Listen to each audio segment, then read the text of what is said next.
Assalamualaikum warahmatullahi wabarakatuh. Apa kabar teman-teman YouTube semua?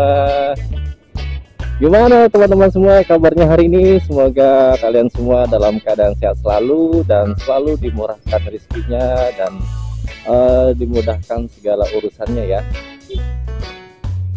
Oke guys, dan tidak lupa saya mau mengucapkan selamat datang ya buat teman-teman YouTube semua, mungkin yang baru nemu channel ini yang kebetulan lagi scroll ya, atau mungkin kebetulan muncul di timeline YouTube teman-teman semua. Saya ucapkan selamat datang dan terima kasih sebelumnya udah mau meluangkan waktu yang berharga itu untuk kepoin sedikit-sedikit channel ini. Saya ucapkan terima kasih banyak dan alhamdulillah kalau misalnya mau bertahan sampai nonton video ini sampai selesai.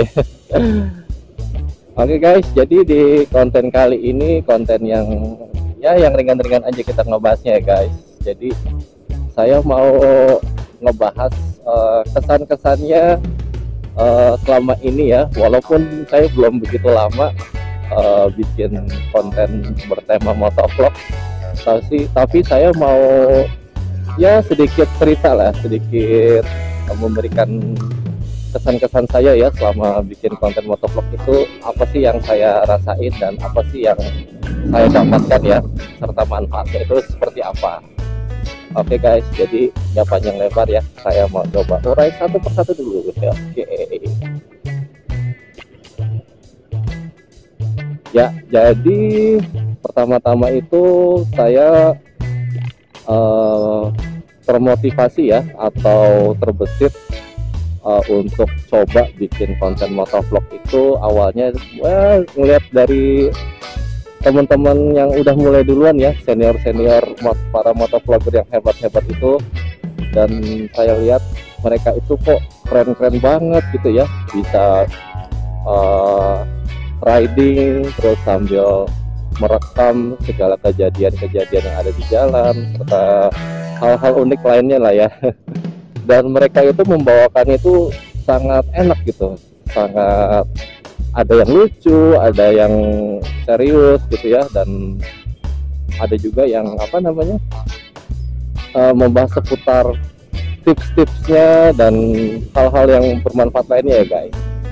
Nah lalu saya itu jadi jadi termotivasi nih guys. Waduh, kayaknya seru ya kalau misalnya coba belajar bikin konten seperti itu nih. Nah tapi kan saya sendiri itu sebetulnya ketika awal-awal saya baru niat mau bikin konten motovlog seperti itu, saya langsung langsung down duluan gitu. Karena saya nggak punya alat-alat yang bagus ya, atau yang bukan yang bagus deh, yang sekiranya itu yang layak atau mumpuni buat merekam kayak gitu-gitu ya. Karena saya nggak punya action kamera dan nggak punya alat-alat kayak mountingnya ya, seperti alat penjepitnya buat action kamera atau handphone gitu ya. Nah lalu saya coba cari tahu nih seperti apa sih alat-alat yang dibutuhkan, dan saya mulai survei atau hunting di YouTube video-video yang ngebahas tentang alat-alat yang diperlukan untuk bikin konten motovlog. Nah lalu setelah itu saya sudah nemu nih, alat-alatnya seperti ini gitu kan, tapi saya cuman punya handphone gitu kan. Waduh, kira-kira bisa nggak ya? Tapi ya udah deh, sekiranya cuma modal nekat aja, saya coba deh bikin konten motovlog ya, sekiranya bisa atau nggak nih. Nah lalu saya coba, awal pertama kali itu saya ingat banget, saya cuma modal handphone sama alat penjepit handphone ya, atau mounting itu yang dipakai di sekitaran dada ya, namanya chest strap gitu kalau nggak salah. Dan alat itu juga masih saya gunakan sih sampai sekarang ya gitu. Oke, next kita lanjut. Nah setelah itu saya modal nekat ya, cuma pakai handphone doang gitu ya. Terus tapi dari situ ternyata nggak semudah yang saya perkirakan guys. ternyata itu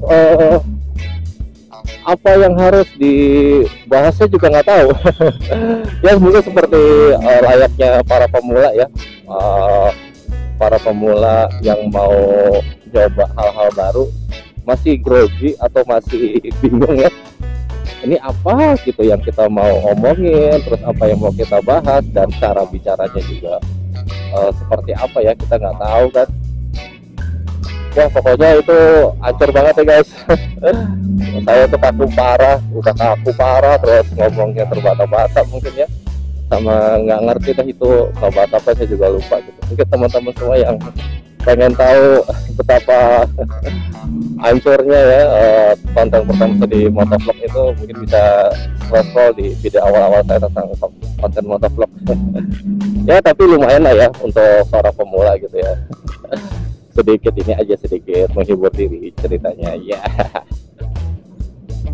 Dan lanjut ya guys, setelah berjalannya waktu ternyata dari situ saya mulai menerima manfaat ya dari kita belajar untuk bikin konten seperti itu. Ternyata tuh lumayan butuh latihan dan butuh komitmen ternyata ya, karena nggak cuma sekedar rekam dan nggak sekedar cuma bicara yang asal-asal ya, karena ternyata itu kita butuh konsep. Nah konsepnya itu yang saya coba pelajari juga dari beberapa video teman-teman senior motovlogger ya di YouTube. Cara mereka bikin pertama itu dari mereka bikin judulnya, terus bikin temanya, dan cara mereka bicaranya ya atau membawakan konten itu. Wah dari situ saya mulai, wah ternyata ini sulit juga ya, gak semudah yang dibayangkan. Ya tapi ya namanya kita kalau emang sudah mau komitmen ya, atau mau belajar yang serius gitu ya, nggak cuman yang nggak cuman yang sekedarnya gitu ya. Nah hal-hal gitu itu jadi kayak motivasi tersendiri guys buat kita terus menggali lagi ya apa yang kita bisa coba gitu. Nah dari situ saya mulai belajar cara berbicara yang kiranya itu nggak terlalu yang asal-asal banget ya gitu. Seenggaknya untuk orang lain ngerti kita mau ngomong apa, seenggaknya kita tuh ngerti dulu gitu cara kita itu menyampaikannya gitu guys. Seperti kayak gitu dulu saya itu bicara itu suaranya itu mungkin kurang jelas ya, cara cara mengucapkannya, udah gitu terlalu terburu-buru dan sebagainya, atau mungkin terlalu pelan gitu ya, dan intonasi suaranya juga itu terlalu datar gitu. Jadi ya mungkin dari situ kurang enak gitu untuk dinikmati ya, untuk dilihat gitu video-video kayak gitu. Nah dari situ saya terus belajar sih gimana cara untuk bikin sesuatu konten yang sekiranya itu ya walaupun nggak gitu bagus, tapi seenggaknya orang ngerti gitu kita mau bicara apa ya, mau ngomong apa, dan ngerti maksudnya itu sesuai dengan judul atau konsep yang kita mau buat. Jangan sampai durasi yang terpakai itu jadi terlalu panjang gitu, karena kalau durasinya terlalu panjang juga nggak enak nanti buat yang nonton gitu, karena kasihan mereka juga gitu kan yang nonton, karena nanti kuotanya terbuang sia-sia gitu. Seenggaknya kalau misalnya kita udah bikin judulnya dan konsep udah jelas, kita bicara seputar itu aja guys. Jadi mereka dapat informasinya, dapat manfaatnya juga. Sebetulnya banyak banget ya manfaatnya yang kita bisa dapat ya. Jadi kita belajar percaya diri. Nah itu yang penting itu. Saya itu kadang-kadang suka nggak percaya diri guys kalau misalnya bicara yang gimana ya, yang terlalu serius gitu, karena keseringan bercanda gitu ya. Udah gitu kan kita ngomong sendiri nih kayak di motor kan nggak jelas ya, kayak orang apa gitu kan, nggak ada lawan bicaranya, kita ngomong aja ngoceh aja gitu. Ya itulah, kadang suka dilihatin orang juga gitu kan, kalau di lampu merah ini orang ngomong sama siapa gitu. Kalau dilihatin lagi nelfon juga enggak gitu ya. Sebenarnya belajar percaya diri, terus belajar itulah guys, jadi belajar cara berbicara yang jelas gitu ya, dan intonasi suaranya juga harus pas gitu. Utama ya, itu dari konten motovlog ini saya juga banyak manfaat, seperti contoh itu cara belajar ngedit ya, karena bikin konten motovlog ini lumayan rumit ternyata menurut saya guys ya. Jadi ada beberapa part itu, atau apa namanya, konten isi konten itu kadang apa namanya, kalau saya nih ya, jadi kadang gagal nih, terus kita coba lagi. Nah jadi itu harus sabar tuh ngeditnya. Terus kalau mau dikasih selingan kayak musik atau kayak background apa ya, background sound gitu ya, yang lucu-lucu atau yang seru itu, nah itu harus pas penempatannya juga guys. Nah kemudian selain itu adalah apa lagi ya, mungkin adalah belajar tentang, oh iya ini juga satu lagi nih, saya jadi banyak banget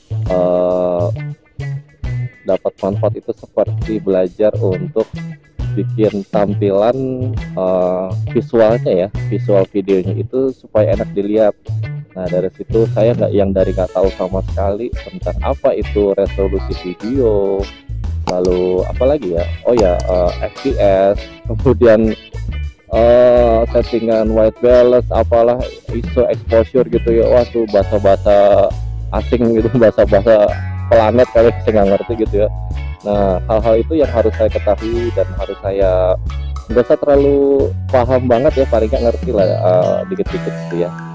Nah maksudnya apa, jadi maksudnya itu supaya tampilannya itu enak dilihat gitu guys. Jadi gambarnya nggak terlalu apa namanya, nggak terlalu buram maksudnya, terus nggak terlalu apa, tajam ya, maksudnya nggak harus dibikin tampilannya bagus gitu, tampilannya tajam, cari resolusi gambar yang pas, terus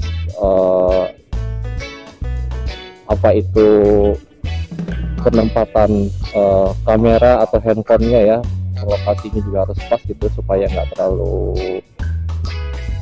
apa ya namanya, nggak terlalu jelek lah tampilan gitu. Kalau saya sih pribadi ya, saya kalau pakai handphone itu biasanya saya taruh di dada, jadi terlihat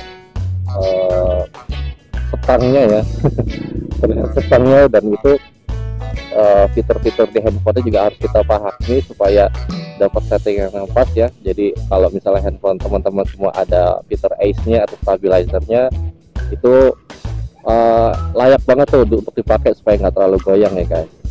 Nah kalau misalnya untuk seperti saat ini saya bikin video ini, saya kebetulan pakai action kamera ya dari Brita. Ini saya cuma tempel di kaca helm nih guys. Kaca helm doang saya bolongin dikit buat taruh mountingnya di skrup gitu udah. Dan kebetulan juga ada ACE-nya, dan saya juga masih belajar juga cara settingnya, dan mungkin audionya ini saya belum ngerti caranya, mungkin masih jelek banget, sembar ya atau pecah, jadi mohon maaf, ini saya masih belum nemu solusi seperti apa gitu. Mungkin teman-teman semua yang punya solusi untuk audio Brika B Pro Max 3S mungkin bisa bantu ya, gimana caranya untuk supaya lebih bagus. Dan mungkin kayak gitu aja guys, ini konten atau video kesan-kesan saya ya yang selama ini saya dapatkan sama bikin konten motovlog. Wah, itu ternyata banyak banget manfaatnya, dan mungkin teman-teman juga punya pengalaman yang mirip-mirip, pengalaman yang sama, atau mungkin ada cerita-cerita yang lebih seru bisa juga sharing-sharing di konten ini ya, di video ini, dan semoga bermanfaat juga buat teman-teman lainnya yang nonton, dan kita bisa saling support, saling silaturahmi juga, mungkin saling berbalas komentar, dan mungkin bisa saling subscribe itu yang penting guys. Oke guys, mungkin videonya seperti gini dulu aja ya. Terima kasih sebelumnya buat teman-teman semua yang udah nonton video ini sampai selesai ya. Semoga teman-teman semua dapat manfaatnya dan terima kasih. Untuk terus dukung channel ini dengan cara bagaimana? Dengan cara seperti biasa, dengan cara subscribe, like, share, dan komen di video ini ya, apabila video ini berkenan di hati teman-teman semua. Oke, nggak panjang lebar saya ucapkan terima kasih sekali lagi. Assalamualaikum warahmatullahi wabarakatuh. Terima kasih.